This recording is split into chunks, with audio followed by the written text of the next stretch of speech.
Miche'le, thank you so much for being here today. I would like to start by introducing yourself and tell us a little bit about your family.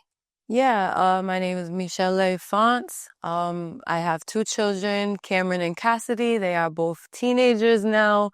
My daughter just turned 15 yesterday, and my son is 17. So he'll be 17 in April. Oh, wow, yeah. And tell me a little bit about yourself. Yeah, so that's a loaded question. Like, Tell me what you want. You can tell me as much as you want or as little as you want. my elevator pitch. Who am I? So I am a daughter. I'm a mother. I am an organizer. I'm an activist. I'm an artist. Yes. I'm a lifelong learner. Yes. Education, I feel, is the key to opening so many doors that a lot of people in our community didn't have the opportunity to even knock at. Yeah. And so I really believe my path in life is to lead young people. And so I recently was the Dean of Students of Sophia Academy. I am transitioning into a new position very soon. Recently elected to the Providence Student School Board by my community. So that was pretty cool. I actually just was elected to the secretary position. So I am leadership on the Providence School Board. And that's where I really feel like I want to affect change. That's where policy happens. That's where community voice comes in. And so for me, that's the highest level of like, I don't know, like for me, like that's the pinnacle. Like you're in a position where you can affect the lives of young people. And I take that seriously. Yeah. I appreciate you saying that. And when I seen you walk in, I was like, she looks so familiar. I think I went to school with you. So fast forward, I mean, I graduated in, I don't want to age myself, in 2025, but I'm 2025, 2005. And to see where you are now, like I like to see from how many years. Thank you. Yeah. Thank you. So can you share with us your experience in accessing services, working with the team at CAPP? Yes, absolutely. So I was referred to them first and foremost. They helped my sister first. So, I was going through some, I was in grad school and I wasn't working. And I was getting a small stipend from the graduate assistant program, but I had come to the end of my savings and I'm like, I have 1 month left, like 1 month to get my degree. Like, I just need some help. And my sister's like, oh, my homegirl Maud, like my sister will talk to you once and she just thinks she's your homegirl. So she's like, my homegirl Maud, like she just helped me. Like, here's her number. Like, here's her card. Call her. I'm like, all right. So, I hit Maud up and very graciously, very humble, very like welcoming, non-judgmental. Like, it's hard to ask for help. It's hard to admit you're in a position where like, wow, I need someone to like help me provide for my kids. Like, Absolutely. And so like to be able to do that with someone that received it so graciously and took it so like, no, like, that's okay. Like, this is what we're here for. And then also Stephanie, like, was the other person I worked closely with, and she was amazing all the way throughout. Like, so I went to them, and I told them my case, and it's hard when you're a working person to get help, right? Like, depending on the bracket you're in, and a lot of times programs, I made income that was not really sufficient enough, but just enough where you couldn't get the extra help. Exactly. So I was going in just apprehensive, feeling like, I don't know if I'm going to receive this or not, but like, I need help. So, I went in and like, luckily, like we went through the whole thing and I'm like, I just need 1 month rent worth of rent. Like, I'm going to get my degree. Like, I'm going to get a job. Like, I just need help. Like, and like, they were just like, all right, like, tell me your plan, tell me your goal, tell me like, so I laid it all out. I'm like, I'm in grad school. I stopped working because I wanted to focus on grad school because I wanted to make sure what I was getting, I was going to be able to share with the community. And to do that, working full time and grad school full time was hard. Like, and I was just transparent about it. And they was like, girl, like, you're doing it. Like, yes, like, we're going to do what we can, like, and they provided that rent, like, worked well with my landlord, didn't give a bunch of barriers, which that always pops up too. Absolutely. And that really, like, I'm getting a little bit emotional, but like, I wasn't supposed to have a graduate degree. where I come from, I wasn't supposed to make it to where I've made it, you know? So to be able to receive that help and someone see me and be like, I see you trying, like, I see that you want to do better for yourself, like, and we're gonna do what we can to help you. And that alone was like, gave me the fire to keep pushing. That, who knows, maybe that gave me the confidence to run for the school board. You know what I mean? When people believe in you, Absolutely. it gives you a different sense of responsibility. So, no, I appreciate you saying that. I can identify. I went to graduate school. It wasn't that easy, right? For people like us, oftentimes the finish line, right? We feel it gets pushed back. Yep. So keep doing what you're doing. You're inspiring others. I hope with this video we inspire more. Congratulations again for all the accomplishments and what's yet to come. Thank you. And you're giving me goosebumps. I'm sorry. Oh no, that's good. I like goosebumps. Can you tell me? I'm gonna go off script a little bit. Can you tell me what family stability means to you? Oh, family stability. Not having to worry about where the next meal's coming from. Not having to worry about, like, okay, do I pay my electricity or do I pay my gas? Do I pay my phone bill or do I get my daughter little sneakers she's been asking for and she earned? You know what I mean? Like, so it's like family stability is not having to worry about money, but it's more than that, right? Like it's that emotional foundation, the foundation of values that you instill in your kids, like so that you know when they leave you, like they're gonna be good humans. Like that, like stability is financial, it's emotional, it's mental, it's like all things. You know what I mean? Like, and I think that's what I loved about the program because even after I received that stipend or, you know, they paid the rent, like Stephanie checked in almost every month, like, what's going on now? Like, update me. Like, how are you doing? Like, how's the job search going? She would send me job postings, like, very, like, and I come from community, like, and that's where I thrive. That's where I just grow. Like, that's where I'm passionate most. That's where I feel safest. Yeah. And so to feel like a program feels like community to me, like, that's important. Mm-hmm.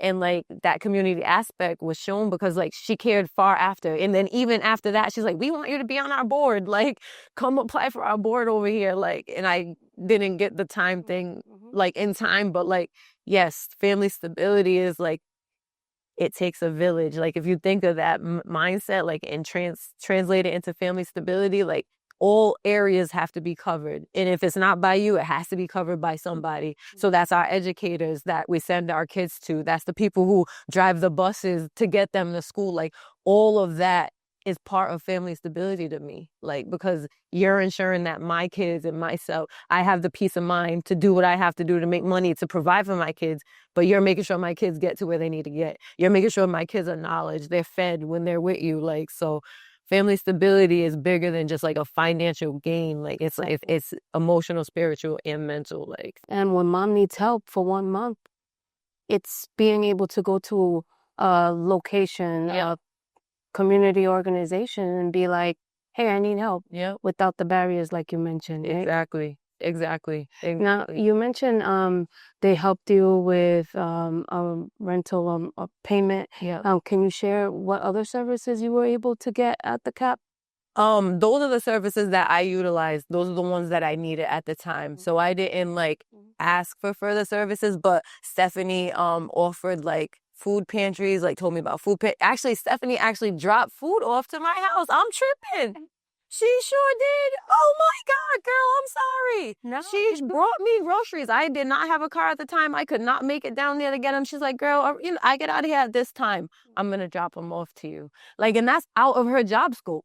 That's after work when she already clocked out, probably had a hot day. And she's like, I know you need this. I know your kids need this. I'm going to make sure you get it. Like, yes. So that's like one thing that's one other thing that they help. But if I had needed more help, I'm positive, like if I would have asked, they would have gave it. Thank you for sharing that. Oh, I'm sorry. And we talked about my budget. We did go through my budget. They helped me. I forgot the woman's name and forgive me. I only met her that one time when I came in to talk to her. Beautiful Black woman, intelligent. but she helped me. Like I brought my bills and we kind of broke down the budget, and I was like, I can do it, but I can't. Like I need help kind of like moving these pieces or whatever. So she sat with me and helped with that. Like, and that's probably, I don't even know if that's part of the packages, but like that's another thing. Like I need help with my budget, girl. Like, So it wasn't just helping you with your need. It was the follow-up, whatever else you need. yeah, How could we make this change easier, sustainable too? Like by exactly. teaching you how to, or at least reminding you about budget Exactly. and how, where to allocate the money you are receiving in order to stabilize and, further. I think in United Way, we say stabilize then mobilize, right? Yep. So is that where you feel this program was able to get you? Absolutely. Absolutely. Like without a doubt. What would you say to someone in your shoes looking to join the services at CAPP? Mm-hmm.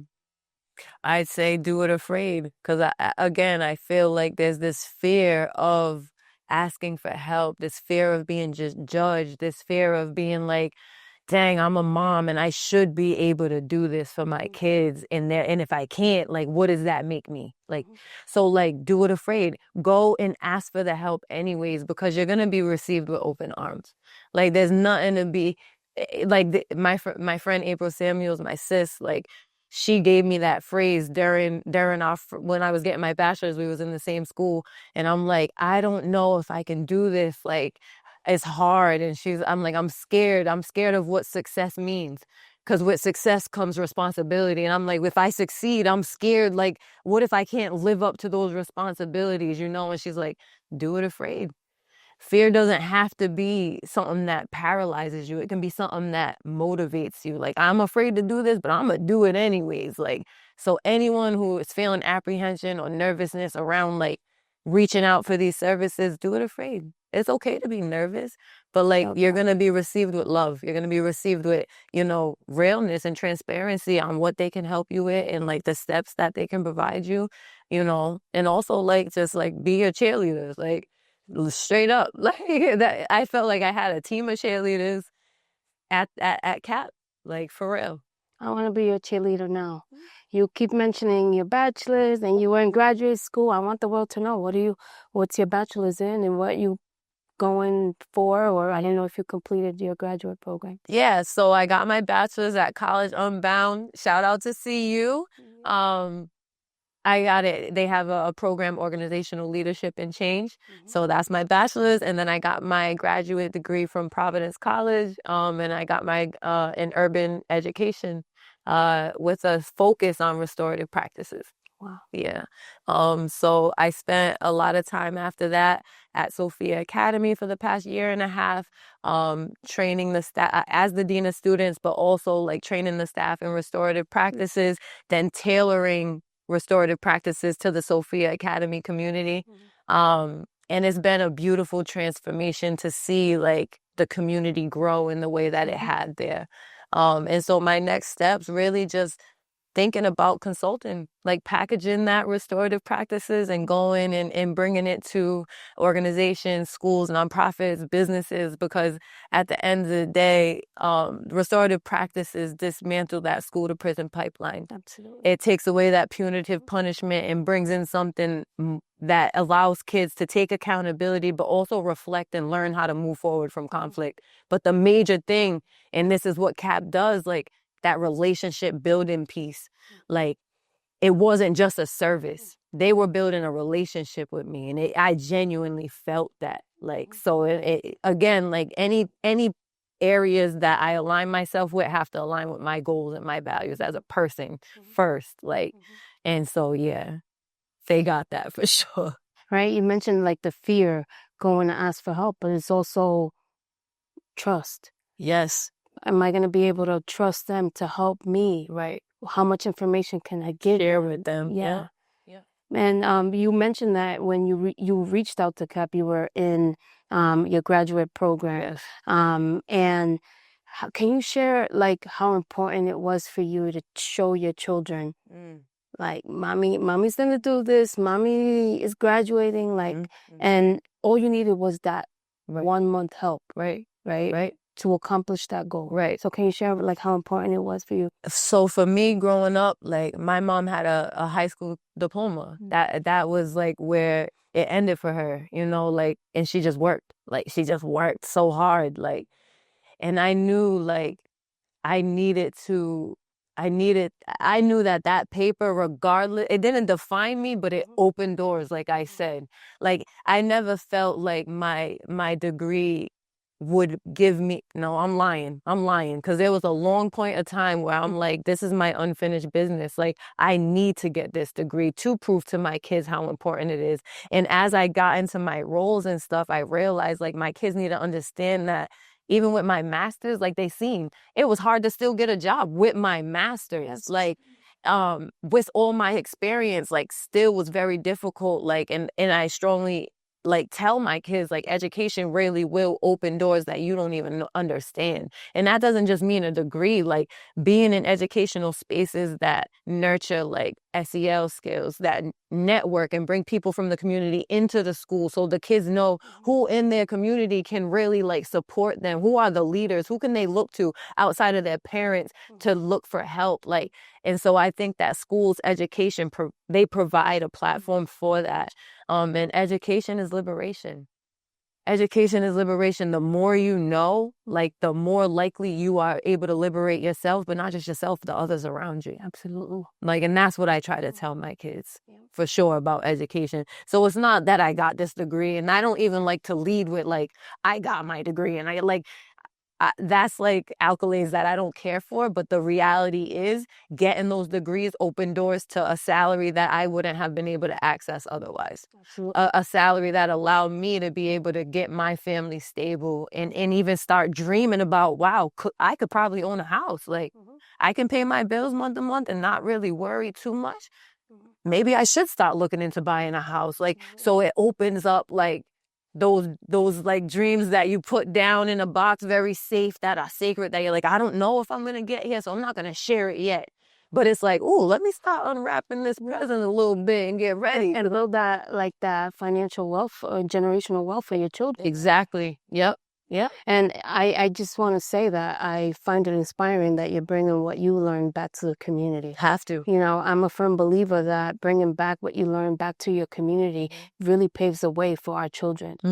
Right? And hopefully when they grow up, I mean, you mentioned 15 and 17. About to be 7. Yeah, my children are a little younger, but still, it's like, I hope they don't have to struggle or come across those barriers. Right. We had to get into where we are now. Exactly. Exactly. Like when you think of like, we have to build an army of freedom fighters. Like we have to let our kids know, like, you are the change. Like you're the one that's going to change this world. And whatever information I get, I'm not gatekeeping that. I'm sharing it with whoever has the same mission as me. You trying to elevate these kids? Here you go. This is what I know. This is what I learned. What did you learn? Like, let's cross-reference and let's start organizing and get a plan. Because at the end of the day, like it's up to us to leave the world better for our kids. Like, and that means sharing. If we can't gatekeep information, because then that information dies with you. And I don't mean like if you physically just die, but if you leave a space, if you move away, if you, whatever it is, like whatever you held, now nobody has the privilege of getting that gift because you took it. Like we have a responsibility when we learn information, we have to share it. Absolutely. Absolutely. Yeah. Thank you for sharing all of that. Is there anything else you would like to add and share with the people viewing this video, with me? Just thank you for the time. Thank you for, I thank CAPP for believing in me. I thank them for like cheerleading for me. I thank my community for electing me and choosing me. Thank you, Mommy. And that's it, really. Like, just thank you for this interview. Yeah, thank you. And then the time to share my story. Can I hug you? Yeah, hug hugs. Thank you for this.